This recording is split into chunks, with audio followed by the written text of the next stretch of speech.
It's Lassi time! Ooh, baby! Our first mango lassi at home, right? That is true. It is our first mango lassi at home. We tried it, and this is your first mango lassi at home. And mine. You ready to talk? Excuse me? You ready to talk? Of course I'm ready to talk. Let's make it happen. Man, I'm a lucky man. My wife makes me chai in the morning. She makes me smoothies. And now, mango lassi. Mm-hmm. Wow. This is our first time making it. Thank you. That's not so bad, actually. All right. If you're new here, I'm Dawn. I'm Monty. And welcome to our channel. So, we just wanted to kind of quickly talk about our channel, actually. You know, we love making these videos and we enjoy it. We enjoy the process, and Monty's a great editor. He loves doing all of it. Oh, stop.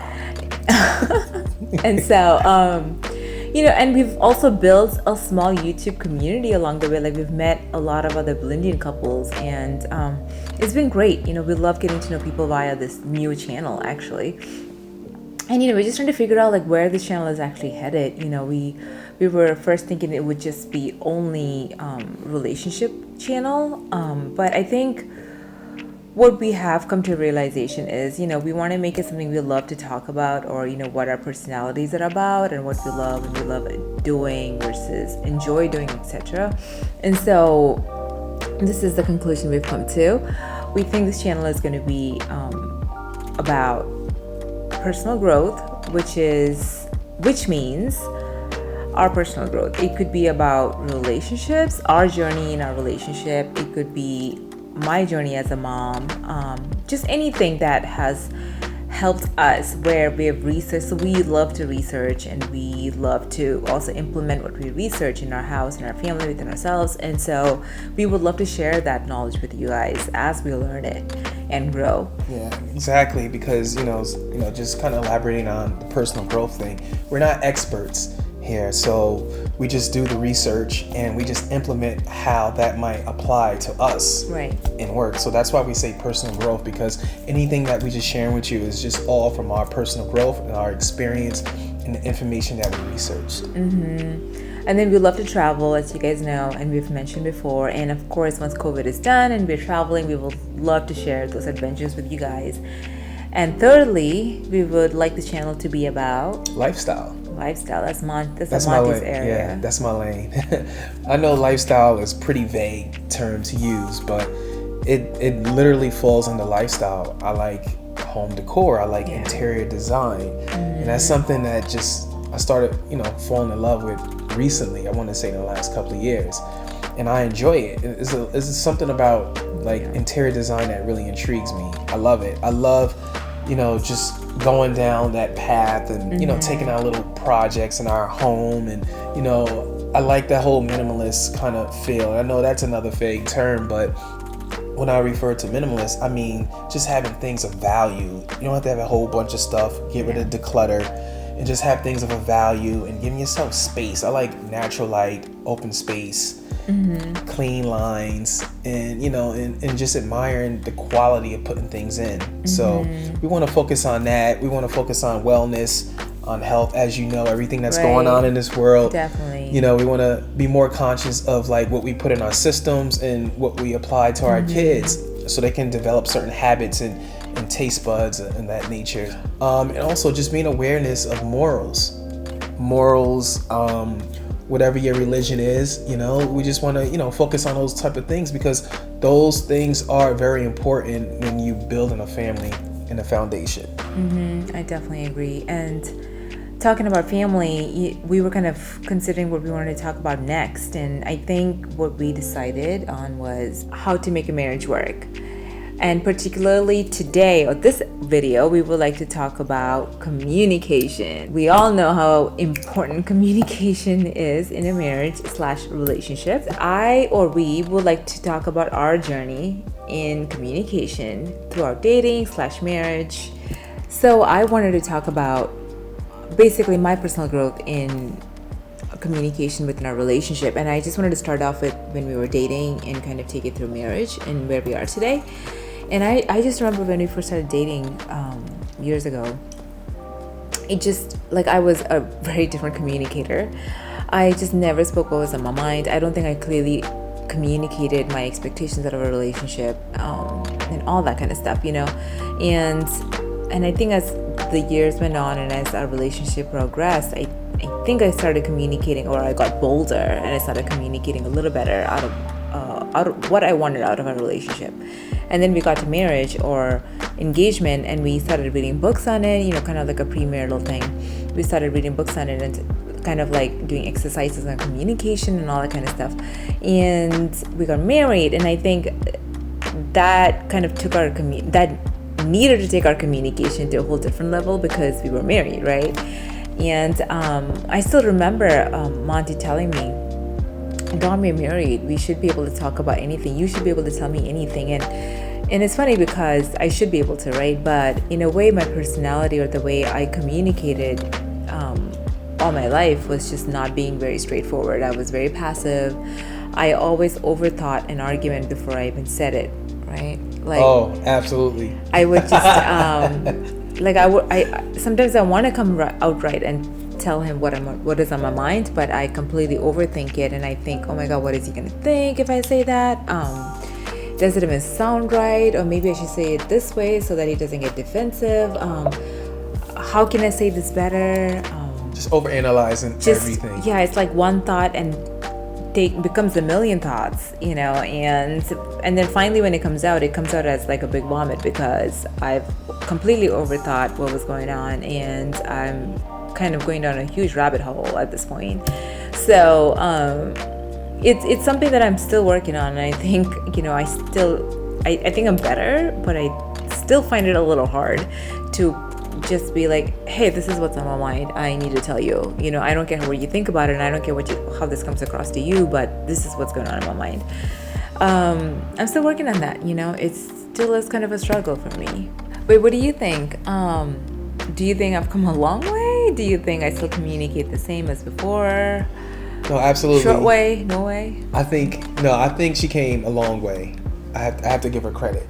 She came a long way, and also for myself, I've came a long way. I had a lot of routines and habits and cycles that I was just accustomed to that needed for me to take a lot of self-reflection in order for me to even see past my own, self. So I worked on that, and it kind of helped me along the way. And Dawn and I, we would do little exercises with relationship books, like she was talking about earlier, right? That kind of also put me in that mindset to keep helping me more. And I actually find it pretty resourceful, and it was very useful for me personally. As far as my style of communication, my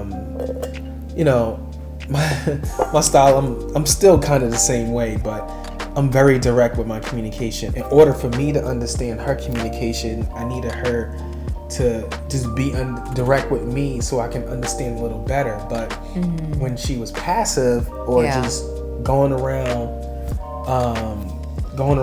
beating around the bush, the term that I would probably use, it was just hard for me to like gauge in and see what's the real root of like our conversation. Like I needed to know the root. That's very important, to know the root with all these emotional feelings or thoughts or whatever it is, where it's coming from. It helps out the conversation better. It can alleviate a lot of unnecessary time of exhaustion of going down the wrong path for communication. Just find a root. So it took her a little time to come around, but she eventually started getting better and better, and I appreciate that because then I can communicate a little bit better as well. Right, I agree.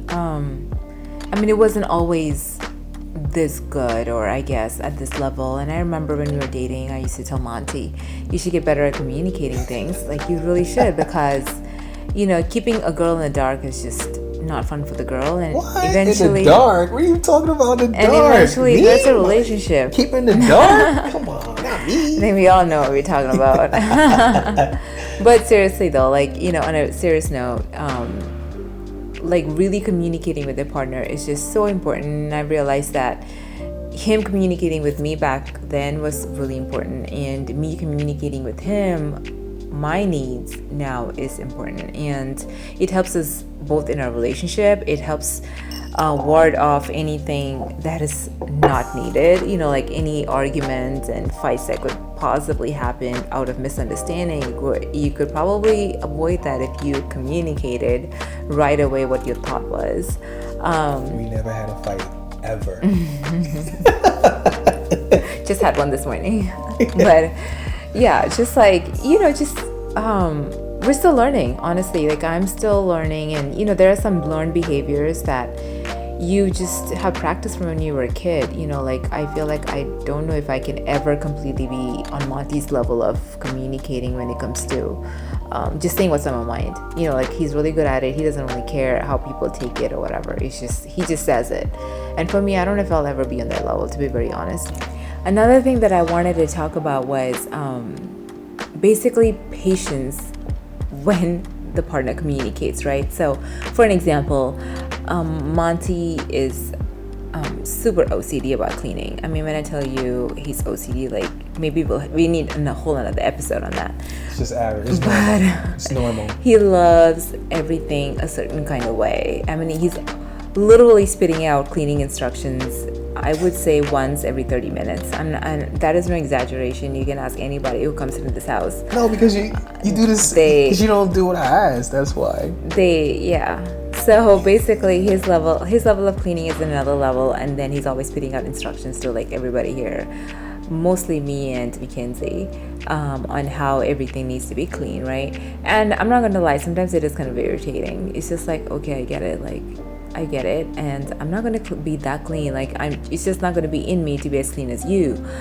So if you see something that needs to be clean, you should just do it. Like, that's literally what I'm thinking. And sometimes I do tell him that, but that's what I'm thinking almost all the time. He tells me, Dawn, do this, do that, make sure this, make sure that. I mean, it's just, the list is honestly endless. But, I also realize, like, that is so important to him. I mean, I know that a clean house gives him a certain level of happiness that honestly I will never understand. So, but it is important to him, right? And I need to listen to that, because there might be something else that is important to me and he doesn't quite get it, but I do want him to listen, right? I do expect that from him, and if I do, I expect him to listen to me. So there's a certain level of patience and understanding that comes in communication. So when your partner does communicate with you, even though it is not important to you, or even though you don't really understand it sometimes, you kind of have to put yourself in your partner's shoes and be like, okay, this person is communicating it because it is important to them, and maybe I should try to do it, or if I cannot do it, why? I should be able to communicate why not, to the person. So I think that is also another big part of communication. We want to keep these videos intentionally short, and we will talk about another aspect of how to make your marriage work next video. If you enjoyed this episode, please give us a thumbs up. Smash that thumbs up button. Don't just smash it, just eat it. Just eat it. Eat that thumbs up button. Eat it. If you haven't already subscribed, please go ahead and subscribe. It will really help us out. And please share it. We'll see you back here for our next one. Mwah.